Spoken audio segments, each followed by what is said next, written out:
So hello everyone, তোমাদের প্রত্যেককে স্বাগত আবারও একটি ক্লাসে। আজকের ক্লাসটি আমাদের দ্বিতীয় ক্লাস। এর আগে আমরা 1 থেকে 5 নম্বর পর্যন্ত অঙ্কগুলো কমপ্লিট করেছি। আজকে 6 থেকে 10 দাগের অঙ্কগুলো করব। সরল সুদ, একেবারে 2 নম্বর চ্যাপ্টার সরল সুদ, পাটিগণিত 10ম শ্রেণীর সেই অঙ্কগুলো কমপ্লিট করব, যে অঙ্কগুলো আমাদের টেক্সট বইয়ে দেওয়া আছে। তো যারা এর আগের ক্লাসটা দেখো নাই, তারা অবশ্যই প্লে লিস্টে গিয়ে দেখে নেবে, বা ওপরে আই বাটনে দেওয়া থাকবে, দেখে নেবে। ছোট্ট একটা ভিডিও, ঠিক আছে, 5টা অঙ্ক থাকবে সেখানে। তো দেখো আজকের ক্লাসে খুব সহজে প্রত্যেকটা অঙ্ক করব 6 দাগ থেকে। তো প্রথমে কি বলেছে সেটা আমরা খেয়াল করব। গৌতম একটি মুরগি খামার খোলার জন্য একটি সমবায় ব্যাংক থেকে বার্ষিক 12% সরল সুদের হারে, কত পার্সেন্ট, 12% সরল সুদের হারে কিছু টাকা ধার নেয়, এবং প্রত্যেক মাসে তাকে সুদ দিতে হয় কত, 378 টাকা। তিনি কত টাকা ধার নিয়েছিলেন সেটা আমাদের বের করতে হবে, মানে আসল বা মূলধনটা আমাদের বের করতে হবে। তো ধরি, আমরা কিভাবে লিখব, ধরি ধরি গৌতম গৌতম পি টাকা, মানে আসল টাকা, তাই না, ধার নিয়েছে নিয়েছে ওকে। আচ্ছা, সময় কত, সময় সময় হচ্ছে 1 বছর। কয় বছর, 1 বছর। কেন 1 বছর, এখানে যেহেতু সময় বলা নাই, ভালো করে দেখো। গৌতম একটি মুরগির খামার খোলার জন্য একটি সমবায় ব্যাংক থেকে বার্ষিক, কত, বার্ষিক 12% সরল সুদের হারে কিছু টাকা ধার নেয় প্রত্যেক মাসে। তাহলে বছরেই তো, এখানে যেহেতু বছর ছাড়া আর কোথাও উল্লেখ নেই, তাহলে সময় কত ধরবো, 1 বছর ধরবো। বুঝতে পারলাম। আচ্ছা, তাহলে দেখো প্রত্যেক মাসে কত সুদ দিতে হয়, সুদ 378 টাকা। তাহলে বছরে, অতএব বছরে সুদ কত, বছরের সুদ মানে আই যেটাকে আমরা বলি, সেটা হচ্ছে 378 গুণন 12। আমরা এটাকে গুণ করব না, আমরা হিসাবের সুবিধার্থে আমরা এইভাবে রাখবো। বুঝতে পারলাম। আচ্ছা, সুদের হার দেখো, সুদের সুদের হার যেটা হচ্ছে R%, সেটা আমাদের কত বলা আছে, 12%। কত, 12%। তাহলে 12% লিখে দিলাম। আচ্ছা, এবার আমাদের সূত্র কি ছিল, আমাদের সূত্র ছিল I = PTR/100। তাহলে I = PTR/100। এইবার আমরা এই মানগুলো বসাবো। দেখো, যেহেতু আমাদের পি মানটা আমাদের জানা নেই, কিন্তু আই এর মান আমরা কত পেলাম, আমরা গুণ করব না, তাই না, হিসাবের সুবিধার্থে, যে 378 গুণন 12 = পি গুণন কত রাখবো, 1। কারণ কি, এই সময় আমাদের কত, 1 বছর। তাহলে 1 গুণন আর কত, 12, আর নিচে হচ্ছে 100। তাহলে দেখো, আমরা লিখতে পারি পি ইজুগল টু, কত লিখবো, পি ইজুগল টু কি লিখবো, এই যে এই পাশে 378 গুণন 12, তাই না, 378 গুণন 12, এটার সাথে কত গুণ করব, 100 গুণ করব। আর পির সাথে কত গুণ ছিল, 1 গুণন 12, তাহলে 1 × 12। এবার দেখো, এই 12 আর উপরের 12টা কেটে যাচ্ছে, তাই কি না, তাহলে নিচের 12 উপরের 12 কেটে গেল, থাকলো কি, তাহলে থাকলো হচ্ছে আমাদের 378 গুণন 100, আর নিচের একটা লিখবো না। তাহলে আমরা কত হবে, আমাদের 37800 এত টাকা। তাহলে আমাদের উত্তর কি হবে, তিনি কত টাকা ধার নিয়েছিলেন, অতএব উত্তর লিখবো, উত্তর তিনি তিনি 37,800 টাকা ধার নিয়েছিলেন। হলো, এটাই আমাদের অ্যান্সার। চলো, 7 দাগে কি বলেছে দেখো, বার্ষিক 6% সরল সুদের হার কত, 6% সরল সুদের হারে কোনো টাকা কত বছরে দ্বিগুণ।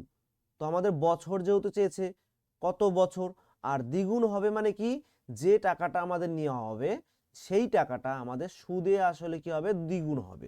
তাহলে আমরা এটাকে কিভাবে করব, আমরা এটাকে করব যে দেখো, যেহেতু বার্ষিক সরল সুদের হার কত দেওয়া আছে, 6%, তাহলে আমরা লিখব বার্ষিক, লিখব ধরি বার্ষিক 6%, কত পার্সেন্ট, বার্ষিক 6% সরল সুদের হারে। তাহলে সরল সুদের হারে কোনো টাকা, জানি না আমরা কোনো টাকা, তাই না, কত টাকা, তাহলে কোনো টাকা কয় বছরে, টি বছরে, আমাদের সময়ও জানা নাই, তাহলে টি বছরে দ্বিগুণ হবে, কি হবে, দ্বিগুণ হবে, ওকে। আচ্ছা, এবার আমরা লিখবো যে আসল, ধরি আসল এবং আসল যেটা আমরা পি হিসেবে ধরি সেটা আমরা ধরবো এক্স টাকা। কয় টাকা, এক্স টাকা, বুঝতে পারলাম।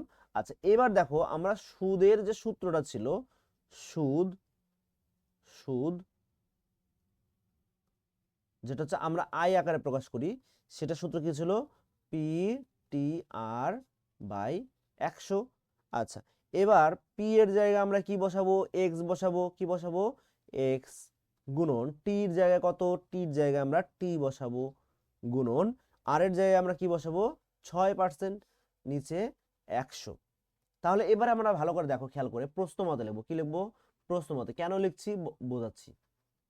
প্রশ্ন মতে দেখো আমাদের কি বলেছিল, বার্ষিক 6% সরল সুদের হারে কোনো টাকা, তো আমরা এক্স টাকা ধরে নিয়েছি, কত বছরে দ্বিগুণ হবে। তো কত বছরে দ্বিগুণ হওয়ার কথার অর্থ হচ্ছে যে টাকাটা থাকবে সেই টাকাটার সুদ এবং সেই টাকাটার আসল, সুদে আসলে কি হবে, দ্বিগুণ হয়ে যাবে, ডবল হয়ে যাবে। তো সুদ আসল কত, আমরা সুদ যোগ আসল মানে আই যোগ পি, সুদ আসল কত হবে, দ্বিগুণ হবে, এই আই এবং পির কি হবে, দ্বিগুণ হয়ে যাবে, আই প্লাস পি এর দ্বিগুণ হয়ে যাবে। তো যেহেতু, সরি ভুল হলো আমার এখানে, 2x মানে আসলের দ্বিগুণ হয়ে যাবে, তাহলে 2x, ঠিক আছে। তাহলে আই কত, আই আমাদের হচ্ছে, আই কত, আই হচ্ছে আমাদের এই যে x into t into 6 into by 100, তাই না।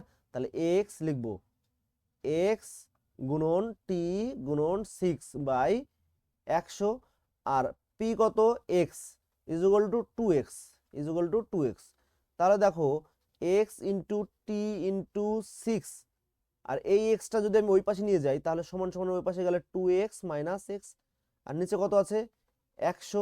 আচ্ছা, এবার দেখো গুণ করি, এক্স গুণন টি গুণন 6 ইজুগাল টু 2x থেকে এক্স বাদ দিলে কত হবে, এক্স, আর নিচে 100 গুণ করলে কত হবে, 100 এক্স। বুঝতে পারলাম ব্যাপারটা, আমি কি করলাম, একবারে করে দিলাম। আচ্ছা, এবার এই এক্স কেটে যাবে, তাহলে কি থাকছে, টি ইন্টু 6 ইজুগাল টু 100, তাহলে অতএব টি ইজুগাল টু 100/6, এটাকে ভাগ করো, এটাকে ভাগ করলে 6 অক্ষে 6, 4 6 6 36, 4, তাহলে 16 পূর্ণ 4/6 বছর, এটাই আমাদের অ্যান্সার। কিন্তু এই ক্ষেত্রে আমরা এটাকে আরো একটু কাজ করব, যে এটাকে যদি কাটি তাহলে 2/3, তাহলে উত্তরটা কি দাঁড়াবে আমাদের, দেখো এটাকে আরো একটু ভালো করে করার চেষ্টা করব, যে আমরা লিখব 16 পূর্ণ 2/3 বছর। কিন্তু দেখো 16 পূর্ণ 2/3 মানে কি, 16 বছর, আর 2/3 মানে কত মাস, 3 4 12 মানে 8 মাস, কত মাস, 8 মাস, তাহলে 16 বছর এবং 8 মাস। তাহলে আমাদের যদি বছরে উত্তরটা চেয়েছিল, তাই না, কত বছরে, তাহলে আমরা উত্তরটা কি লিখবো, 16 পূর্ণ 2/3 বছর। কিন্তু যদি আমাদের আরো ভেঙে বলতে হয় তাহলে 16 বছর 8 মাস, এটা আমাদের উত্তর। বুঝতে পারলাম। চলো 8 নাম্বার কি বলেছে, মান্নান মিয়া কিছু টাকা ধার করার 6 বছর পর, কয় বছর পর, 6 বছর পর দেখলেন দেয় সরল সুদের, মানে যে সুদটা হবে সেই সুদের পরিমাণ আসলের, মানে যেটা আসল ছিল সেই আসলের 3/8 অংশ হয়ে গেছে। মানে কিছু টাকা ধার যেটা নিয়েছিল সেই আসল টাকার সুদ কত, সুদের পরিমাণটা কত হয়েছে, তার 3/8 অংশ হয়েছে। তাহলে আমাদের সুদটাও বের করতে হবে, আসলটাও বের করতে হবে, তাই না। এবং দেখো এখানে বলে দিয়েছে বার্ষিক শতকরা সরল সুদের হার মানে আর এর পরিমাণটাও আমাদের বের করতে হবে। তাহলে আমরা ডাইরেক্টলি যেহেতু আর এর মানটা বের করতে পারবো, তাহলে আমাদের সুদ আসল এগুলো বের করার দরকার নেই। তাহলে আমরা কিভাবে বের করব, দেখো আমরা করব, ধরি ধরি আসল আসল সমান সমান মানে পি সমান সমান এক্স টাকা। কত টাকা? এক্স টাকা। আচ্ছা, বার্ষিক সরল সুদের হার কত জানা নেই আমাদের, তাহলে বার্ষিক সরল সুদের হার, অতএব ওটাই তো আমাদের বের করতে হবে, তাই না? তাহলে বার্ষিক সরল সুদের হার আর পার্সেন্ট, আমরা কি লিখবো জানা নেই আমাদের, এটাই আমাদের। তাহলে সুদের হার আমরা সমান সমান দিয়ে লিখবো, ঠিক আছে? সুদের হার সমান সমান আর পার্সেন্ট সমান সমান আর পার্সেন্ট। আচ্ছা, 6 বছরের সুদ, সময় কত তাহলে? টি ইজ ইকুয়াল টু 6 বছর। তাহলে 6 বছরের সুদ কত? 6 বছরের সুদ মানে আই কি হবে? PTR by 100। আচ্ছা, তাহলে পি কত? আমরা এক্স ধরেছি। টি কত? 6 বছর। আর এর পরিমাণ আমরা জানি না, নিচে 100। তাহলে আসল যদি এক্স হয়, তাহলে আসলের 3/5 8 অংশ কত? আসল যদি এক্স হয়, তাহলে আমরা লিখব আসলের আসলের 3/8 অংশ সমান সমান কত হবে? 3/8 ইন্টু এক্স, এত কি হবে? এত টাকা, তাই কি না? যেহেতু আমাদের টাকার হিসাব চলছে, তাই না? তাহলে আসল হচ্ছে এত টাকা, এক্স টাকার, তাহলে এত টাকা আমরা কি লিখবো? টাকা। বুঝতে পারলাম? আচ্ছা, এবার আমাদের কি করতে হবে দেখো, প্রশ্ন মতে প্রশ্ন মতে কেন লিখলাম দেখো, প্রশ্নে কি বলেছিল যে সুদের পরিমাণটা আসলের এত অংশ হবে। তাহলে সুদের পরিমাণটা কি ছিল? এক্স গুণন 6 গুণন আর বাই 100, এটা আমাদের সুদ। আর সুদের পরিমাণটা কত হবে? আসলের 3/8 অংশ, তাহলে 3/8 ইন্টু এক্স। বুঝতে পারলাম? এবার দেখো, এই এক্স কেটে যাচ্ছে, এই এক্স কেটে যাচ্ছে, এই এক্স কেটে যাচ্ছে, তাই না? তাহলে আর কি কি কাটা যায় দেখো, এখানে 3 দিয়ে আমরা যদি এক্স কে কেটে দিই, 3 দিয়ে যদি 6 কে কাটি তাহলে কত হবে? 2, তাই কি না? 2 দিয়ে যদি আমরা 100 কে কাটি কত হবে? 50। আর কিছু কাটা যাচ্ছে? যাচ্ছে না। তাহলে আর এর পরিমাণ হবে আর ইজ ইকুয়াল টু 50/8। তাহলে 8 কে যদি আমরা 2 দিয়ে কাটি কত হবে? 4। আর 50 কে 2 দিয়ে কাটলে 25। তাহলে আর এর পরিমাণ কত হবে? আর ইজ ইকুয়াল টু 25/4, যেটাকে আমরা ভাগ করলে কত পাবো? 25 কে ভাগ করলে 4 6 24, তাই না? তাহলে কত হবে? 6 4 6 24 1, তাহলে 6 পূর্ণ 1/4%। তাহলে আমাদের উত্তর কি হবে? যে বার্ষিক শতকরা সরল সুদের হার কত? অতএব লিখব, অতএব উত্তর বার্ষিক বার্ষিক শতকরা, আচ্ছা একবার লিখে দিই, বার্ষিক সরল সুদের হার বার্ষিক সুদের হার কত হবে?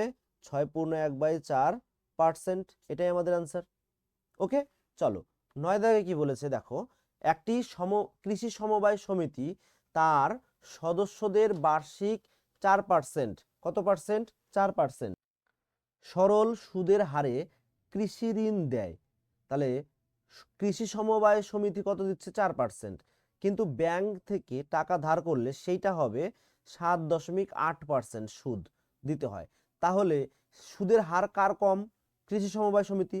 মানে কোনো একটা জায়গা যেটা কৃষি সমিতি, সেখান থেকে যদি আমরা 100 টাকা নিই, তার পরিবর্তে 104 টাকা আমাদের ফেরত দিতে হচ্ছে। মানে সেই 100 টাকার সুদ কত হবে? 4 টাকা। আর ব্যাংকের থেকে নিলে 100 টাকার সুদ হচ্ছে 7.4 টাকা, 7.4%, তাই না? তাহলে নিশ্চয়ই ব্যাংকের পরিমাণটা বেশি সুদের। আচ্ছা, একজন কৃষক যদি ব্যাংক থেকে টাকা ধার না করে সমবায় সমিতির সদস্য সমিতি থেকে মানে কি বলেছে, ব্যাংক থেকে টাকাটা না নিয়ে সমবায় সমিতির সদস্য হয়ে সমিতি থেকে যদি 5,000 টাকা নেয়, 5,000 টাকা ঋণ করে, তবে তবে কি বলেছে, তবে তার বছরে সুদ বাবদ কত টাকা বাঁচবে। কতটা সহজ অঙ্ক, ভালো করে বোঝো। যদি 100 টাকা নেয় তার পরিবর্তে 4 টাকা দিতে হচ্ছে, 5000 টাকা নিলে তার পরিবর্তে কত টাকা দিতে হচ্ছে। সেই ক্ষেত্রে এর ক্ষেত্রেও তাই, ব্যাংকের ক্ষেত্রেও তাই। তাহলে আমরা যেহেতু আমরা ঐকিক নিয়মে করছি না, আমরা অঙ্কগুলো কিভাবে করছি, সূত্র হিসেবে করছি, তাহলে আমরা সেইভাবেই করব। দেখো, একটি কৃষি সমবায়, আমরা একবার ভাষা দিয়ে না লিখে একটু যতটা পারি সহজ করে লিখি, ঠিক আছে। দেখো, সমিতির সদস্য,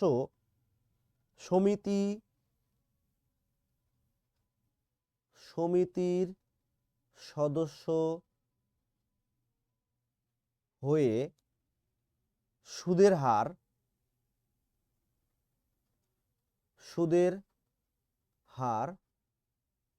4%। কত পার্সেন্ট? 4%। আচ্ছা, তাহলে আসল কত? আসল আমরা P1 ধরবো, যেহেতু এর ক্ষেত্রে P1, তাহলে কত? 5000 টাকা। সুদের হার কত? 4%, তাই না? সুদের হার কত? 4%। তাহলে R is percent is equal to 4%। আচ্ছা, সময় কত? সময় T1 ইজ ইকুয়াল টু 1 বছর। কত বছর? 1 বছর। যেহেতু সময় দুজনের ক্ষেত্রে, মানে দুটোর ক্ষেত্রে, ব্যাংকের ক্ষেত্রেও আর সমবায় সমিতির ক্ষেত্রেও সমান, তাহলে এই ক্ষেত্রে সুদ, অতএব সুদ, এটাকে আমরা লিখবো I1। তাহলে P1 T1 R1 বাই 100। 1 কেন দিলাম, নাকি আমরা সমবায় সমিতিকে 1 ধরেছি, তাই কি না? আচ্ছা, তাহলে এখানে 5000 গুণন 1 গুণন 4 বাই 100, এই 0 0 0 0 কেটে যাচ্ছে। 4 5 কত হবে? 4 5 20, 200 টাকা। তাহলে সমিতি থেকে যদি আমরা টাকা তুলি, মানে সেই লোকটা যদি টাকা তোলে, কে এখানে বলেছে, কার কথা বলেছে? একজন কৃষি সমিতি ব্যাংক থেকে টাকা, একজন কৃষক, তাই না? একজন কৃষক। তাহলে তার ক্ষেত্রে 200 টাকা সুদ হচ্ছে। আচ্ছা, যদি এটা ব্যাংকের থেকে নিত, তাহলে দেখো 2 নাম্বার দিয়ে বলছি, 2 নাম্বার, ব্যাংকের ক্ষেত্রে সুদের হার, তাই না? সুদের হার, এটাকে আমরা লিখবো R2, ঠিক আছে? কত? 7.4%। আচ্ছা, তাহলে এই ক্ষেত্রে আমরা খেয়াল করব, P2 ধরবো। কি ধরবো? P2। আসল তো ওইটাই, তাই না? আসল কিন্তু ওইটাই, 5000 টাকা। আচ্ছা, সময় কত? সময়টাও কিন্তু ওই একই সময়, তাই কি না? সময় হচ্ছে 1 বছর। তাহলে এই ক্ষেত্রে বার্ষিক সুদ কত? I2, P2 into T2 into R2 by 100। তাহলে 5000 গুণন টি কত? 1 বছর, আর কত? 7.4 বাই 100। আচ্ছা, এই পয়েন্ট তুলে দিয়ে নিচে 10। আচ্ছা, 1 2 3, 1 2 এবং এই 0 কেটে যাবে। তাহলে কত হচ্ছে? 4 5 20, 0 হাতে থাকে 2, 5 7 35, 36 37, 370 টাকা। তাহলে খেয়াল করো যে ব্যাংকের থেকে সুদ নিলে কত দিতে হচ্ছে সুদ, ব্যাংকের ক্ষেত্রে সুদ কত? 370 টাকা। তাহলে এখানে প্রশ্ন দেখো, তবে তার বছরে সুদ বাবদ কত টাকা বাঁচবে, তার মানে কি? অতএব আমরা বিয়োগ করব, তাহলে লিখবো অতএব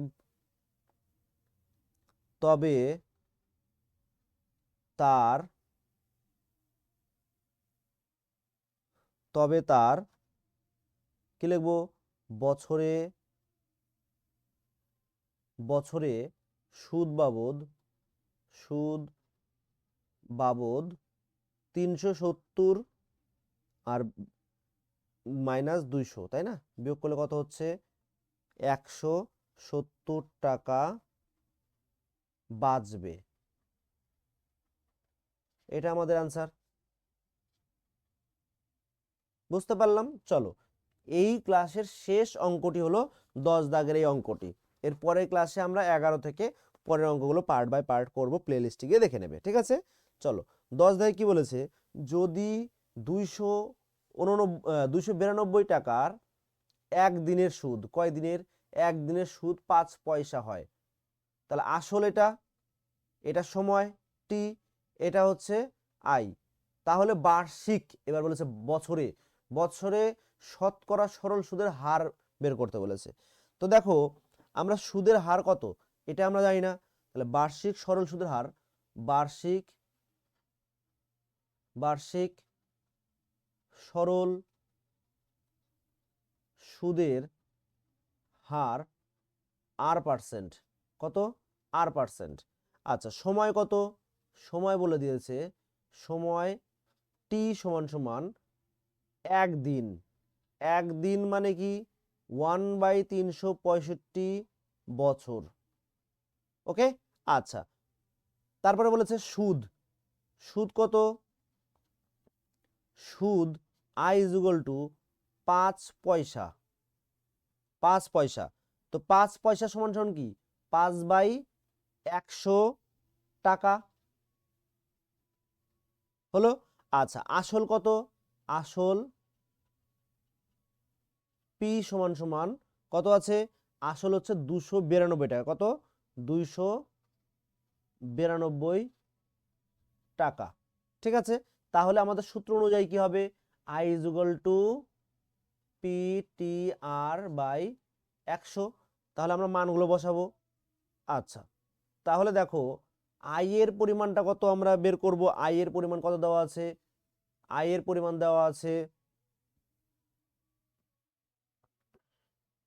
আই এর পরিমাণ কত দেওয়া আছে, দেখো আই আই আই এই দেখো 5/100, তাই না, তাহলে লিখবো 5/100 সমান সমান পি কত 292, টি কত, টি হচ্ছে 1/365, তাহলে 1/365 গুণন আর কত, আর এর পরিমাণটাই কিন্তু আমাদের বের করতে হবে, আর এর পরিমাণটা আমাদের বের করতে হবে, নিচে 100, নিচে 100।